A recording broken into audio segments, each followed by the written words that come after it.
with those pink sails and gray sails. We're looking at looking for sails number 19, 20, and 21. That's the Chinese disco team against the Birdham Bandits. As you mentioned, the Brit team, 22, 23, and 24, coming up to the windward mark. Right here, an excellent opportunity to use some good communication. Boat 21 of that pink team should be communicating that they are in fact in a play 2 so that they can all fall into their roles and make sure they round this mark cleanly as a team. You can see 22 and 21 rounding the marks. Looks like a 2, 3, 4 for Team Chinese Disco. As we mentioned yesterday with Marley, there are stable and unstable combinations. A 2, 3, 4 is considered a very stable combination. As we're going along this reach leg, you'll see pink just trying to get 22 to keep sailing around the course. 22 actually wants to keep the 1 in a 1, 5, 6 here.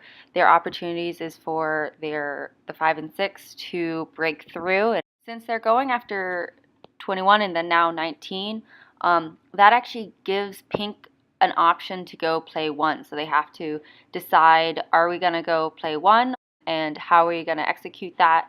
So another opportunity for some communication in identifying that. And seeing, okay, if we go play 1, we'll probably be a 1, 3, and we'll want to make that pass back happen so that on the final beat, we're 1, 2. We do want to make sure while we're doing this, though, that we're not sailing slow. You know, that is going to give the advantage back to the gray team. Any condensing whatsoever keeps them in the game. So we want to keep sailing, get to that mark 3.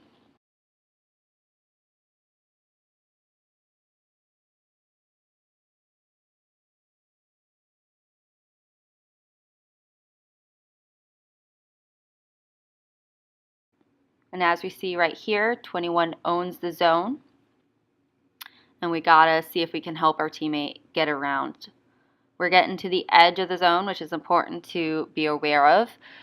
Since when we re-enter the zone, we gotta make sure that we still are in control of the zone.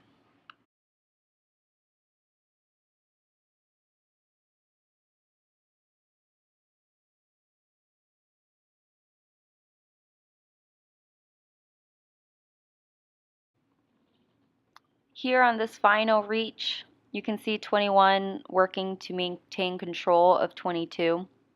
They want to make sure that they solidify that so that on the final beat they have control.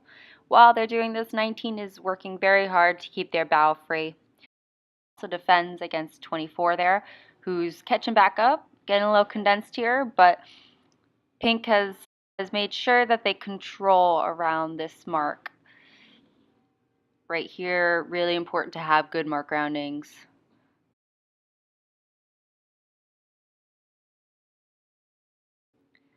Even better, 22 and 24 have rounded right next to each other outside. You see first of a pair tacking first there.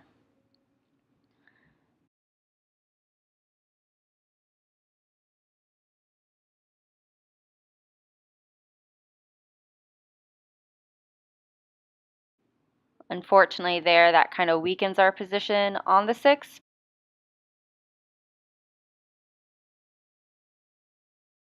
Pink 19 should see that their teammate has tacked in front of them.